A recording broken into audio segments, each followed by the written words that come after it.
flags waving in the breeze are landmarks in a living minefield. Each one rises above a mound full of deadly insects. They're called fire ants, and for some people, a single sting can mean death. These hives or mounds are part of the Fire Ant Research Station at Texas A&M University. Headed by Dr. Brad Vinson, an intense campaign is being waged here to guarantee that fire ant colonies like these will be contained within the existing infested areas. Sometimes these mounds can be as high as 2 feet. There can be 200,000 fire ants in a single colony, a deadly and rapidly growing army of invaders, and they are on the march. At Texas A&M University, researchers are seeking new weapons to use in a counterattack. Genetic experimentation on the fire ant queen to limit population growth may be one way to turn the tide of battle. These special plastic gloves are covered with a fine powder to create a slippery surface that the ants can't cling to and can't penetrate. These and all the other fire ants in the southeastern United States stem from one queen, which may have arrived aboard a steamer docked in Mobile, Alabama in the late 1930s. Since then, fire ants have ravaged millions of acres in 13 states, and they're moving westward at the rate of 30 miles a year. A squirming mass of potential disaster, fire ants are but one in a long roll call of insects that threaten the food crops of the world. In East Africa, a primary enemy is the locust. A plague that dates from biblical times, the invasion of the voracious locust begins even before they are fully grown. As small grasshoppers, they only nibble. But soon as they shed their skins to emerge as adults, their appetite will grow to match their numbers.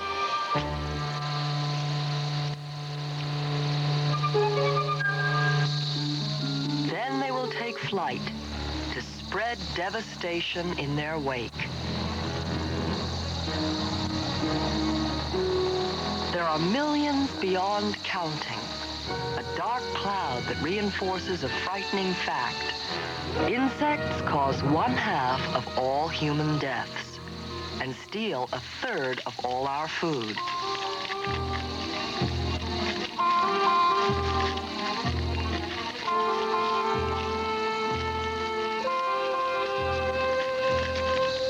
Against such an invasion, there is little that can be done in hand-to-hand combat.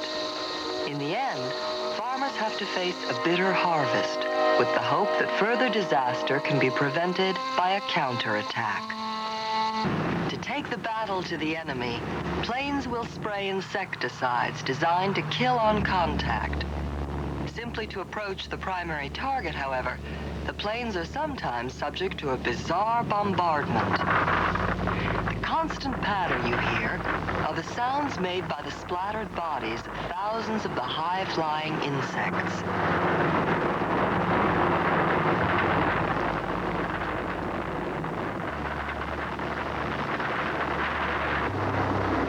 The swarm is enormous, 23 miles long and 5 miles wide. It will take over a week to spray them all.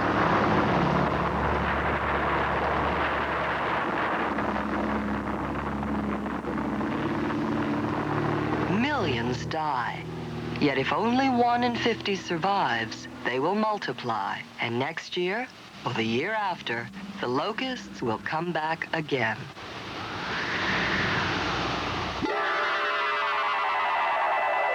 For insect invaders, any house is a home.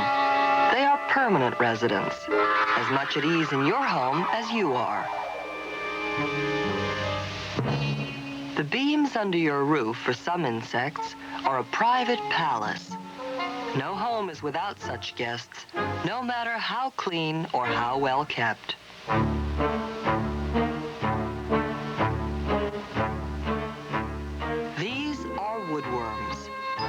tiny microscopic creatures with powerful little teeth, which equip them to quietly chew their way through your woodwork.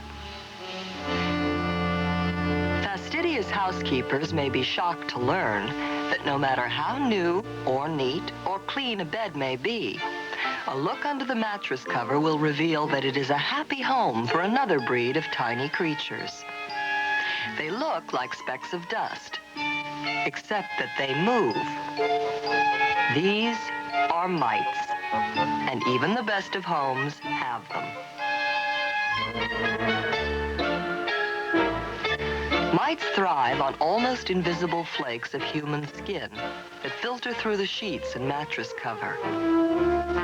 They look like sheep in a pasture, contentedly grazing on your cast-off skin.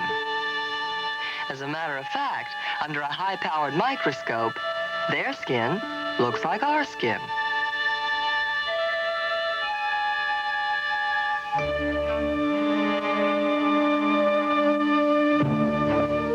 Every home, in fact, is a jungle.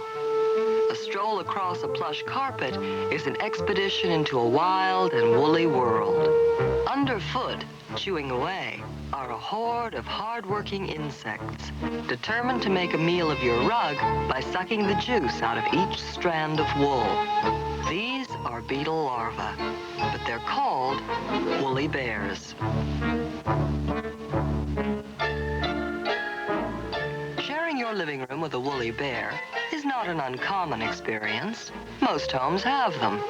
They are about as widespread as the silent, invisible visitors to be found in most kitchens.